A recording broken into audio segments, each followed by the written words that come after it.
கார்த்திகை 27 மாவீரர் நாள்.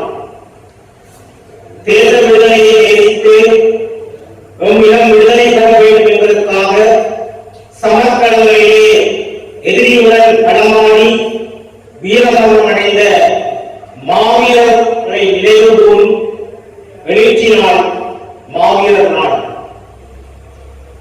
இந்த மாவீரர்களை பெற்றெடுத்த நமது பெற்றோர்களை கௌரவப்படுத்துகின்ற இன்றைய நாளிலே உண்மையாக நமது மாவீரர்களின் பெற்றோர்கள் ஒரு உயிரெழுச்சி கொண்டு தமிழ் தேசிய விடுதலையின் பயணத்தில் நிச்சயமாக எம்மோடு தோளோடு தோள் என்று பயணிக்க வேண்டும் என்பதை நான் இதற்கு நமது பெற்றோர்களிடம் வினயமாக வேண்டிக் கொள்கின்றேன்.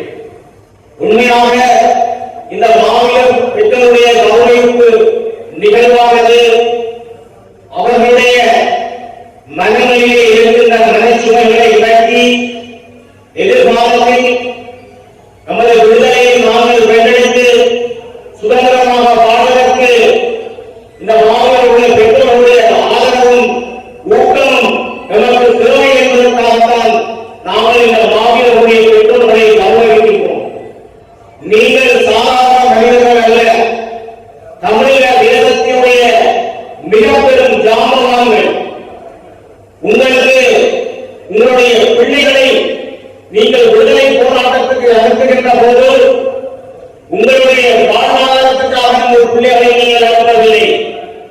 உங்களுடைய வீட்டிலே உழைத்து சம்பாதித்து உங்களுக்கு பணம் கொண்டு தரக்கூடிய பிள்ளைகள் இருந்தும் அந்த பிள்ளைகளை நீங்கள் போருக்கு அனுப்பினீர்கள். உங்களுடைய உறவுகளை பாதுகாக்கக்கூடிய உங்களுடைய சகோதர சகோதரிகளை பாதுகாக்கக்கூடிய அந்த பிள்ளைகளை நீங்கள் போருக்கு அனுப்பினீர்கள்.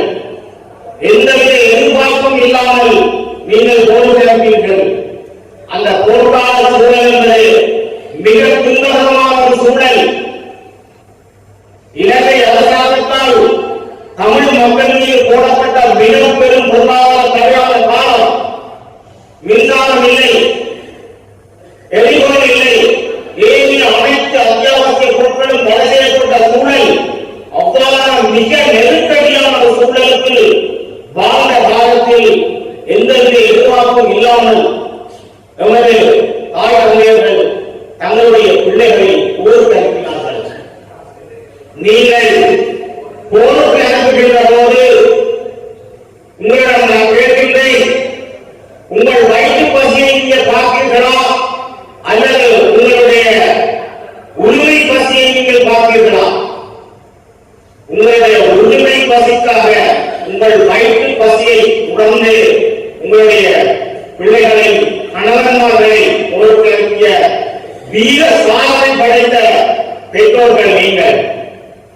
தமிழக விடுதலை போராட்டத்தில் போராட்ட வரலாற்றில் மிக முக்கியமான சாதனை படைத்த இந்த முல்லைத்தீவு மண்ணிலே இந்த மாவீரருடைய பெற்றோர்களை நாங்கள் கௌரவிப்பது என்பது ஒரு விடுதலையை நேசித்த எமது மக்களுக்கு தமிழ் தேசியத்தில் மீண்டும் ஒரு எழுச்சிப்பாதை திறந்திருக்கிறது என்பதை நான் நினைக்கின்றேன். இந்த முல்லைத்தீவு மண் எதிரிகளால் ஆக்கிரமிக்கப்பட்டு மிக பெரும் ராணுவ முகாமாக்கப்பட்டு இருந்த காலப்பகுதியில் இந்த மண்ணிலே அந்த ராணுவத்தை விரட்டி அடித்து இந்த மண்ணை விரித்து நமது மக்களின் வாழ்வுக்காக கொடுத்த அந்த மண்ணிலே வீரமரணமடைந்த மாவீரருடைய இந்த தியாகம் இந்த வீரமணியிலே இந்த மாவீரர்களுடைய பெற்றோர்கள் கௌரவிக்கப்படுவது என்பது உண்மையாக மகிழ்ச்சியான ஒரு விடயமாக நாங்கள் பார்க்கின்றோம். நமது விடுதலை போராட்டம் என்பது நாங்கள் ஒரு மாறான பொருளாதார வசதியோடு இருந்து கொண்டு அந்த போராட்டத்தை நாங்கள் நடத்தவில்லை. மிக மோசமான பொருளாதார நெருக்கடியான காலத்தில் ஆயுத போராட்டத்தை இங்கே நிகழ்த்தியவர்கள் நாங்கள். இந்த போராட்ட காலம், அந்த போராட்ட களம் என்பது அதை போராளிகளோ அல்லது மக்களாகிய நீங்களோ விரும்பி இருந்ததில்லை.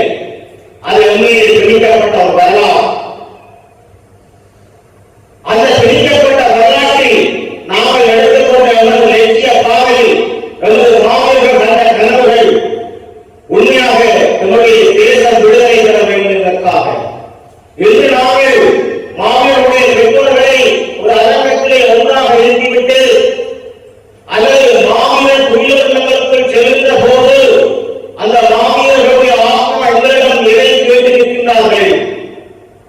எங்கே எங்களுடைய தமிழீழம்? தமிழக விடுதலைக்காக எங்களை இந்த மண்ணிலே அர்ப்பணித்த எமது பெற்றோர்களுடைய அந்த எதிர்பார்ப்பு எங்கே? இதை ஆனால் நிறைவேற்ற முடியும்.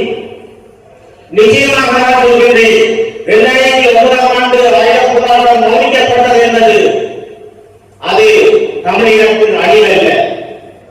அதுதான் தமிழீழ விடுதலை போராட்ட வரலாற்றில் ஒரு மிகப்பெரும் ஜனநாயக பாதையில் திறந்திருக்கின்றது. இன்று நமது போராட்ட வரலாறு என்பது உலகத்தால் எந்த மூலை முழுக்கையும் வியந்து பார்க்கின்ற அளவுக்குத்தான் நமது போராட்ட வரலாறு இங்கே இருக்கின்றது. நாங்கள் நமது தாயக மண்ணிலே தமிழக தேசத்திலே இருந்துதான் உங்களோடு பேசிக் கொண்டிருக்கின்றோம். நமது மண் எங்களுடைய கையிலேயாக இருக்கின்றது. அதை ஆட்சி செய்ய முடியாமல் இருக்கின்றோம். அந்த பலம் எங்களிடம் இல்லை.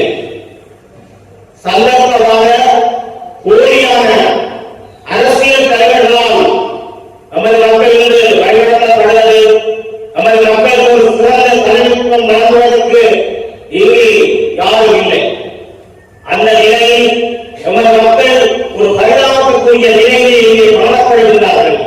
அந்த பரிதாபத்துக்குரிய நிலையை நாங்கள் மாற்ற வேண்டும். தொடர்ச்சியாக போராளிகளாகிய நாங்கள் எங்களோடு மக்கள் இணைந்து வாருங்கள், உங்களுக்கு நாங்கள் உதவி செய்கின்றோம், உங்களுடைய வாழ்வாதாரத்தை உயர்த்துகின்றோம் என்று சொன்னது அதை ஏற்றுக்கொள்ளக்கூடிய விடயம் அல்ல. நீ ஒரு போராளி, உண்மையாக இந்த மக்களுடைய விடுதலைக்காக போராடிய போராளியாக இருந்தால் மக்களுடைய தேவை என்ன, அவர்களுடைய எதிர்பார்ப்பு என்பதை நீ முதலே செய்து காட்டு. இதுதான் நமது தேசிய தலைவர் வேலுப்பிள்ளை பிரபாகரன் சொல்லி வளர்த்தார். நாங்கள் செய்து காட்ட வேண்டும். மக்கள் எங்களை கேட்கிறார். மக்களிடம் நாங்கள் போய் எங்களோட கேட்க வேண்டும். மக்களுக்காகத்தான் நாங்கள் போராடுவோம். இந்த விடுதலை போராட்டம் என்பது மக்கள் சுதந்திரமடைய வேண்டும். ஒரு தாராள பொருளாதார வசதியோடு ஒரு தனியாருக்கு அமைக்க வேண்டும் என்பதற்காக நாங்கள் போராடுவோம். அந்த போராட்டம் சர்வதேச ரீதியான ஒரு அங்கீகாரத்தை பெற முடியாமல் இன்று அந்த போராட்டம் அமைக்கப்பட்டு மீண்டும் ஒரு ஜனநாயக போராட்டமாக உருவாகி இருக்கின்றது. இந்த ஜனநாயக போராட்டத்தை முன்னெடுப்பது வெறுமனே போராளிகள் மட்டுமல்ல, மக்கள். நீங்கள் தான் இந்த போராட்டத்தை உருவாக்கினீர்கள், நீங்கள் தான் இந்த போராட்டத்தை நடத்தினீர்கள், நீங்கள் தான் இந்த போராட்டத்தை திட்டீர்கள். உங்களுடைய பிள்ளைகள் தான் இந்த போராட்டத்திலே இந்த மண்ணிலே விதையாகிறார்கள். அவர்கள் இன்று பெருமிச்சமாக வளர்ந்து நிற்கின்றார்கள்.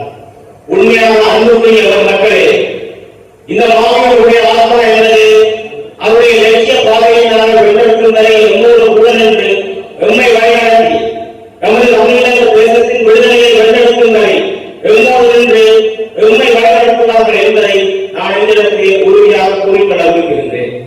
உண்மையாக அரசியல் ரீதியாக நாங்கள் எதிர் நடத்தும் முன்னெடுக்கின்ற நமது உரிமை சார்ந்த விடயங்களுக்காக பேசக்கூடிய அளவாக இது மாவீரர்கள் பெற்றோர்களை கௌரவ